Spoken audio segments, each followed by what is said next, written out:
You opened Claude, and there's a new name sitting at the top of the model list, Fable 5, and you have absolutely no idea whether you should tap it or just keep scrolling. I've been running it since launch day, and here's the uncomfortable part. Most people are about to use this thing wrong, on the wrong tasks, and pay roughly double for the privilege. Let me save you from that. In this video, I'll show you exactly what Claude Fable 5 is, the two settings that actually change how it behaves, and a dead simple rule for when to tap it versus when to save your money. Stick around for the prompting trick near the end. It's the difference between Fable being magic and being an expensive disappointment. What you're actually tapping. Quick version, because you've got things to do. On June 9th, Anthropic launched Fable 5, which it calls its most capable, widely released model, plus a lockdown sibling called Mythos 5 that only approved partners can touch. Same core model underneath. Fable is just the public, safety-wrapped cut.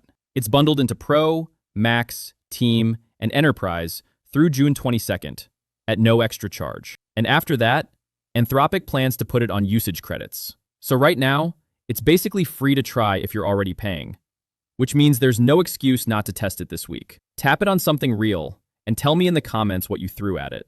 The only two settings that matter. Forget the spec sheet. Two things in that menu actually change your experience. First, the model itself. Fable sits above Opus 4.8, Sonnet 4.6, and Haiku 4.5. And the order is the difficulty ladder. Fable for the hardest, longest, messiest jobs. Opus for heavy reasoning. Sonnet for the fast but smart sweet spot. Haiku when you just need speed. Second, the effort menu. Anthropic says Fable defaults to high, so out of the box you're already in serious work mode. Bump it to extra for genuinely tough agentic stuff. Drop to medium or low for quick back and forth. And save max for when you want it to grind on something hard and you don't care that it's slower. Here's the line worth keeping. Anthropic says Fable's lower effort settings often beat the highest setting on its older models. If that's true for your workflow, the cheap setting on the new model outperforms the pricey setting on the old one. That's the kind of claim you should test, not trust. So test it and report back. The 3-second should I tap it rule. This is the whole video in one idea, so screenshot it. Before you pick Fable, ask, is this task long, messy, multimodal, or high stakes? If yes, a real code base, a dense report, a multi-step research job, something where a better answer saves you hours, tap Fable. If it's a quick rewrite, a summary, a one-shot question, don't. You don't rent a race car to grab milk. Anthropic prices Fable at roughly double Opus, and there's a sneaky catch.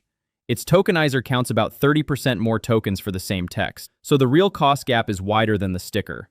Using Fable for everything is the single fastest way to torch your budget without seeing better results. Smash the like button if that just saved you money. It genuinely helps the channel. Why it feels slower? It's not broken. If Fable feels more deliberate than you're used to, that's by design. Anthropic says adaptive thinking is always on. There's no thinking off switch. It's constantly deciding how hard to think. And your effort setting is the dial. More thinking means more tokens, which loops right back to cost. So slower but better isn't a bug. It's the trade you're paying for. If you want fast and cheap, that's literally what Sonnet and Haiku are sitting there for. The prompting trick. Okay, the part I told you to stick around for. Anthropic's own advice flips how most people prompt. And it's 4 moves. Give it the reason behind the task, not just the order. Set boundaries so it doesn't run off doing things you didn't ask for. Ask for the outcome first, not a wall of text. And on anything long, tell it to check its own progress against actual results, so it can't fake success. One sentence to remember it by. Tell Fable what winning looks like, what it must never do, and how to prove it actually did the work. Do that, and Fable goes from neat to, wait, this is doing my job. Try it on your next real task, and drop your before and after in the comments. One weird behavior to expect. Last thing, so you don't panic. Fable runs safety checks, and when something trips them, it can quietly hand your chat off to Opus 4.8 instead. Anthropic says that happens in under 5% of sessions, and the auto switch is on by default the first time you pick Fable.